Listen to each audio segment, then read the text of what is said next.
The year was 1964. President Kennedy had been assassinated the year prior. The civil rights movement was gaining steam and unemployment was 19%. With much of the public's focus on equal rights, President Johnson declared a war on poverty. At that time, nearly half of all American citizens in poverty were children. As part of the war on poverty, President Johnson signed the Economic Opportunity Act, which authorized the formation of local community action agencies, which would be directly regulated by the federal government. The purpose of the act was to eliminate poverty, expand educational opportunities, increase the safety net of the poor and unemployed, and tend to health and financial needs of the elderly. This act directly affected education with the formation of Project Head Start, which was announced in May of 1965. Its goal was to eliminate the cycle of poverty by increasing the educational success of young children. It began as an 8-week program serving 500,000 children nationwide. In 1966, Congress authorized Head Start as a year-long program after a very successful first summer. By 1975, Head Start had released its first set of performance standards, which set guidelines and expectations for all programs. In the 53 years since its inception, Head Start has served millions of children across the nation. The strength of the Economic Opportunity Act, through its creation of Head Start, includes providing a stable environment for young children at a crucial age, providing high-quality care that allows families to remain employed, increase school readiness in children through the development of language and literacy, early math, social skills, self-help skills, and nature and science. Children have higher IQs, better self-esteem, and fewer behavioral issues, thus breaking the cycle of poverty by increasing children's chance of staying in school and gaining employment. Some weaknesses that could be seen in the law include further investment in a failing public school system, taxpayers possibly paying for programs they may not use, and movements towards universal pre-K, which may not benefit children of middle or high-income families. Overall, Head Start, created as a result of the Economic Opportunity Act, has affected schools, teachers, and students by increasing the number of free preschool and pre-K programs available, creating a high need for trained early childhood teachers in public school settings, and creating stronger students with social, language, pre-literacy, and pre-math skills as they enter kindergarten, leading to stronger performance in school careers overall.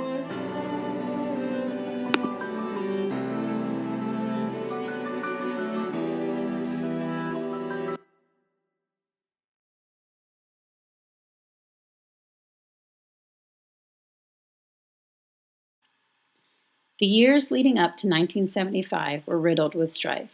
The civil rights movement was in full swing, and the war in Vietnam was dragging on.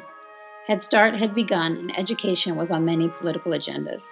It was in this backdrop that the Education for All Handicapped Children Act was passed in 1975.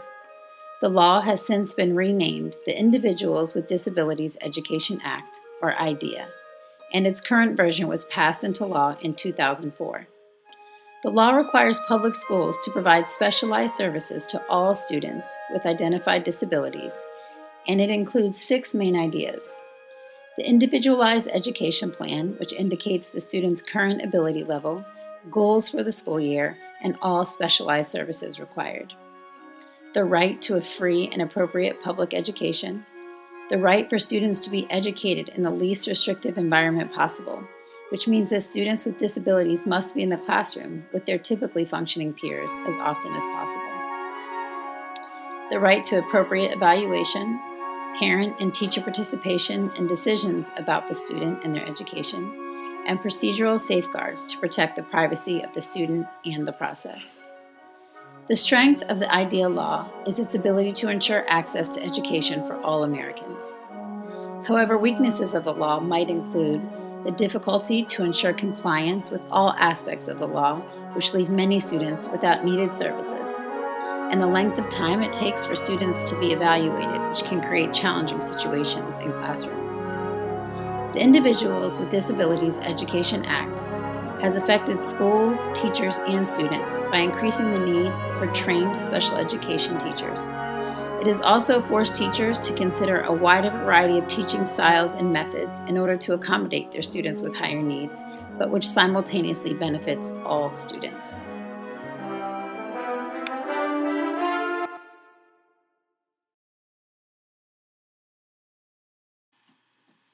While 1975 saw the protection of rights for some children in America, others continued to face discrimination. Some state legislatures, such as that of Texas, allowed local school districts to deny enrollment to foreign-born children who were not legally admitted to the United States. Other districts charged tuition for these students. However, a group of Mexican students brought a class action suit against these policies. It was found by both district and federal courts that the policies violated the 14th Amendment of the Constitution, which ensures that all persons within a jurisdiction have equal protection under the law. In June 1982, the Supreme Court decided the landmark case of Plyer v. Doe, which held that states could not deny students a free public education on the account of immigration status.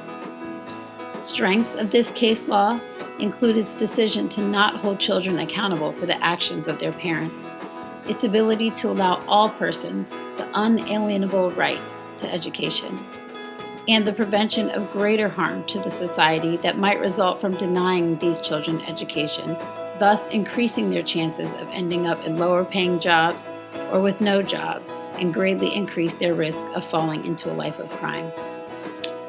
Weaknesses of this case law might be seen by some that feel that allowing children not legally in the country to attend school weakens the education system as a whole. Also, in some cases, states have passed policies in violation of this law, which take years to block, and as a result, some students continue to face educational discrimination. The Plyer v. Doe decision affected schools, teachers, and students by increasing the demand for trained English language learner service providers, as well as by creating an environment of increased racial and ethnic diversity, which creates a richer educational experience for all students.